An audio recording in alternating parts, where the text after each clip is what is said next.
জামাত মানে ইসলাম নয়। জামাত ইসলামের সৌন্দর্যটাকে নষ্ট করছে, জামাত ইসলামের ঐতিহ্যটাকে নষ্ট করছে। জামাত ইসলামের যে কালচার, ইসলামের যে সংস্কৃতি, সেইটাকে নতুন প্রজন্মের মধ্যে দ্বিধাদ্বন্দ্বে ফেলাই দিচ্ছেন। আপনি দেখুন, জামাত একটা দল, যে আপনারা যে যে যে আওয়ামী লীগের কথা বলছেন অথবা বিএনপির কথা বলছেন, এই জামাত কখনো আওয়ামী লীগের সঙ্গে একাত্মতা ঘোষণা করছেন, আবার এই জামাত কখনো বিএনপির সঙ্গে মিলে গেছেন। এই জামাত আবার ক্ষমতায় যাওয়ার জন্য সে বলছে যে যে বোরকা পরবে, যে হিজাব পরবে, যে পর্দায় থাকবে তার ব্যাপার, আবার যে থাকবে না সেটা তার ব্যাপার। কিন্তু ইসলামকে এগুলোকে সাপোর্ট করে। যার চরিত্র ঠিক নেই, যে কখনো আলো কখনো আধার, যে কখনো ভিলেন কখনো হিরো, এই যে তার চরিত্র ঠিক নাই, সে বারবার চরিত্র শিফট করে কেন? কারণটা হচ্ছে ক্ষমতায় যাওয়ার জন্য। আর এই ক্ষমতায় যাওয়ার জন্য সে যা ইচ্ছা তাই করতে পারে। ক্ষমতায় যাওয়ার জন্য যে কাউকে হত্যা করতে পারে, ক্ষমতায় যাওয়ার জন্য যে কারো নামে প্রোপাগান্ডা ছড়াইতে পারে, ক্ষমতায় যাওয়ার জন্য তারা ভোট ডাকাতি করতে পারে, ক্ষমতায় যাওয়ার জন্য তারা মানুষের রগ কাটতে পারে, ক্ষমতায় যাওয়ার জন্য তারা সব কিছু করতে পারে। তার মানে জামাত আর ইসলাম কখনো আপনারা এক করবেন না। এই জামাত মানে ইসলামকে প্রতিষ্ঠিত করার জন্য এই যে নতুন একটা প্রোপাগান্ডা ছড়ায়, নতুন একটা প্রোপাগান্ডা ছড়ায়, যে নতুন জেনারেশনকে ব্লক করতে চাচ্ছে, তাদের ক্যাশ করতে চাচ্ছে। এরা একটা ডিপ স্টেজে বসে এই প্ল্যানটা করছেন। কিন্তু আমাদের নতুন প্রজন্মরা একটু গভীরভাবে পড়াশোনা করতে হবে, একটু গবেষণা করতে হবে। আসলে জামাতরে কেন বিএনপি পছন্দ করে না, আওয়ামী লীগ পছন্দ করে না, বা অন্যান্য দল যারা পছন্দ করে না কেন? আপনি হেফাজত ইসলাম এইটাকে কিন্তু সবাই অ্যাকসেপ্ট করে, তাদের কিন্তু কোনোই না। আপনি যদি ইসলামকে মানে এটাকেও আপনার সমর্থন করলে আমি না বলবো না, কিন্তু জামাতটাকে কেন? জামাত আমি যতটুকু জানি, আমার যতটুকু জানা, আমি জানি যে জামাত মূলত হচ্ছে পাকিস্তান কর্তৃক নিয়ন্ত্রিত একটি সংগঠন। এটা বাংলাদেশের সম্পদ না, এটা পাকিস্তান কর্তৃক নিয়ন্ত্রিত। আমার প্রশ্ন জাগে, আপনারা অনেকে বলেন যে ডাকসু নির্বাচনে শিবির যা করছে, ছাত্রদল কি করছেন? আপনি যদি 5ই আগস্টের আগে শিবির কি করছে আমাকে হিসাব দেন, আমি আপনাদের ছাত্রদলের হিসাব দিচ্ছি। দেশের জন্য, দেশের মানুষের জন্য কি করছেন, সেই ভূমিকাটা তারা কি রাখছেন, আর আপনি আমাদের ভূমিকাটা দেন।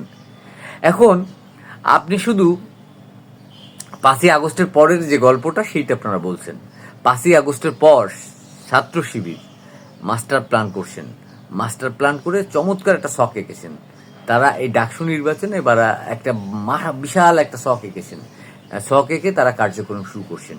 এখন এই শিবির যে উদ্যোগ নিয়েছেন, বিশাল করে মানুষকে খাওয়ানো, মেজবান তৈরি করা, ছাত্রছাত্রীদের খাওয়ানো, বিশাল করে প্রত্যেকটা হল রুমে মানে আপনার ফিল্টার দেওয়া, আসলে ছাত্ররা এত টাকা কোথায় পায়? মানে এই ছাত্ররা এত টাকা কোথায় পায়? শিবির এই নির্বাচনে, ডাকসু নির্বাচনে যত টাকা খরচ করছেন, এত টাকা তারা কোথায় পায়? আপনাদের কি প্রশ্ন জাগে না এই টাকাটা কোথায় পায়? এটা হচ্ছে যে পাকিস্তান কর্তৃক নিয়ন্ত্রিত একটি সংগঠন, পাকিস্তান কর্তৃক নিয়ন্ত্রিত। এখন আপনাদের প্রশ্ন জাগতে পারে, আপনি ভুলভাল বলছেন, আমি মিথ্যা বলছি। এই যে জামাতের যে প্রধান ছিলেন, উনি মারা গেছেন, উনিই বলছেন এটা, যা আমি ইউটিউবে দেখছি ওনার বক্তব্য। ঠিক আছে, এটা আওয়ামী লীগের আমলে আওয়ামী লীগ সরকার এটা ব্যাপকভাবে প্রচার চালিয়েছেন, আমি দেখেছি। আর আমি মিথ্যা বলবো না, আমি প্রোপাগান্ডাও ছড়াবো না, এখানে আমার কোনো বেনিফিট নেই। কিন্তু আমি একজন মুসলিম, সো মুসলিমের পয়েন্ট অফ ভিউ থেকে আমি এটাকে কোনোভাবে অ্যাকসেপ্ট করতে পারি না যে আপনার ইসলামের সঙ্গে আপনি জামাতকে মিলিয়ে ফেলছেন। আপনার যদি ইসলাম করতে হয়, ইসলাম ধর্মের জন্য জীবন দিতে হয়, ইসলাম ধর্মকে নিয়ে কাজ করতে হয়, আপনি তাবলিগে যান। আপনার রাজনীতি করে উদ্ধার করতে হবে কেন ইসলামকে? ইসলাম এটা বরদাস্ত করে না, ইসলাম কখনো এটাকে অ্যাকসেপ্ট করে না। আপনার যদি ইসলামের পক্ষে কাজ করতে চান, তাহলে আপনি মসজিদে যান, আপনি তাবলিগে যান, আপনি ইসলামের পথে মানুষকে দাওয়াত দেন।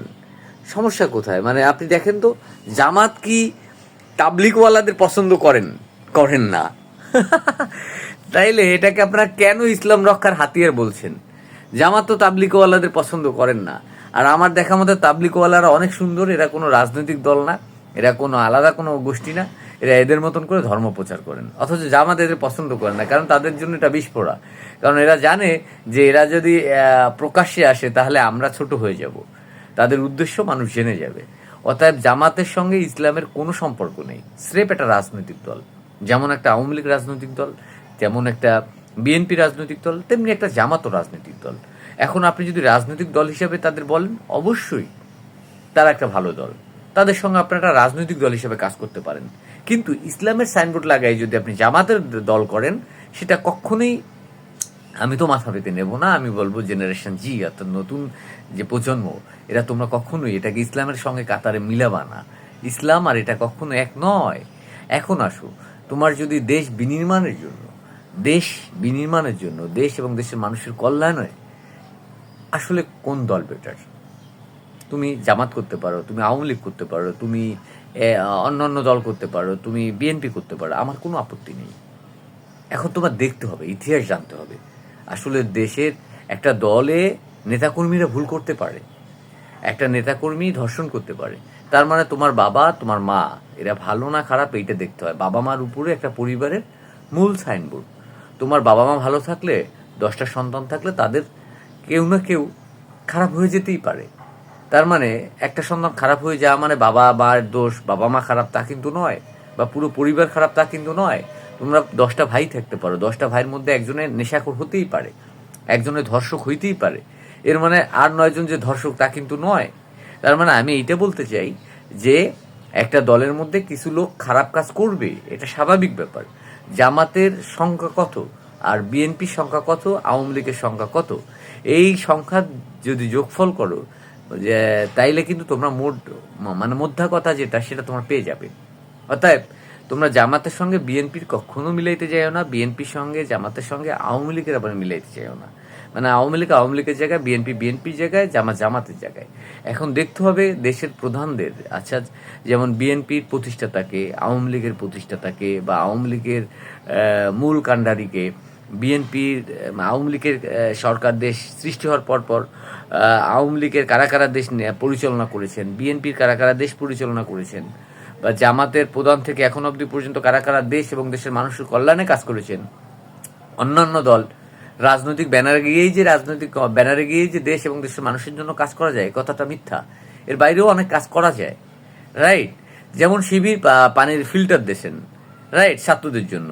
ঠিক তেমনি এরকম সারা দেশের মানুষকে তারা এই কাজটা করতে পারেন। তারা এতটাই স্বার্থন্বেষী, তারা যদি একটা রিক্সা দেয়, মাঝে মাঝে দেখি 10টা 20টা রিক্সা দেন, ওই একটা রিক্সা দেন, ওই জামাত যিনি করেন তাকেই দেন, তার বাইরে একজন সাধারণ গরিব মানুষকে দেন না। এটা তো ইসলামের শিক্ষা না। আপনারা কি ভুলভাল আমাকে বুঝাচ্ছেন, কি ভুলভাল কমেন্টস করছেন। আমার কমেন্টস এত রিপ্লাই দিতে আমার কষ্ট হচ্ছে। আপনারা কি আসলে, আপনারা নতুন প্রজন্ম, আপনাদের এটা বুঝতে হবে। কখনোই জামাত আর ইসলামকে কখনোই এক করবেন না। আর কখনোই এই জামাত দেশের জন্য মঙ্গল নয়, এ দেশের জন্য মঙ্গল নয়। এরা ভয়ঙ্কর লেভেলের হিংস্র, এরা যে কোনো সময় রং বদলাইতে পারে। কারণ আমি দেখে বড় হয়েছি, আমি যতটুকু দেখছি ততটুকু বলছি। হ্যাঁ, ওনারা যদি ভালো কাজ করতে পারেন, ওনারা দেখাক, আমরা দেশ এবং দেশের মানুষের কল্যাণে কাজ করতে চাই। এই আল্লাহর দোহাই না দিক, এই ধর্মের দোহাই না দিক, ওনারা দেশ এবং দেশের মানুষ কল্যাণে কাজ করুক। যেমন এনসিপি করছে, বিএনপি সমালোচনা করছে, আওয়ামী লীগের সমালোচনা করছে, যেমন নুরুর দল করছে, যেমন জাতীয় পার্টি করছে, যেমন আওয়ামী লীগ করছে, যেমন বিএনপি করছে। ঠিক তেমনি আসুক তারা, ইসলামের সাইনবোর্ড না লাগাইয়া তারা অবশ্যই দেশ এবং দেশের মানুষের কল্যাণে কাজ করুক এবং কাজ করার পদক্ষেপ নিক। যেমন তারেক রহমান, সেও তো যেমন একটা দল, তারাও একটা দল। তারা কোটি কোটি গাছ অলরেডি লাগাই ফেলছে। তারা দেখেন বিভিন্ন অঞ্চলের গরিব মানুষের, অসহায় মানুষকে সহযোগিতা করছে, সহযোগিতা হাত বাড়াই দিচ্ছেন। জামাত করুক, আওয়ামী লীগের আমলে আমি সেইটা দেখছি, এরকম মানব কল্যাণে কাজ করুক। এই বন্যার সময় নানাভাবে ত্রাণ দিয়েছেন, মানে দেশের বিপদের সময়, দেশের মানুষের অসহায়ের সময়, তখন বিএনপি আওয়ামী লীগ পাশে দাঁড়িয়েছেন এবং খুব ব্যাপক আকারে দাঁড়িয়েছেন। জামাত কেন দাঁড়ান না? এইটা হচ্ছে আমার প্রশ্ন। যদি এরকম দেশ এবং দেশের মানুষের কল্যাণে জামাত কাজ করেন, অভিনন্দন। তারা সংখ্যায় কম, তাদের দুর্নীতিটাও কম। সো তাদের নিয়ে বিএনপির সঙ্গে কম্পেয়ার করতে যাবেন না, তাদের নিয়ে আওয়ামী লীগের সঙ্গে কম্পেয়ার করতে যাবেন না। ওকে, থ্যাংক ইউ, আল্লাহ হাফেজ।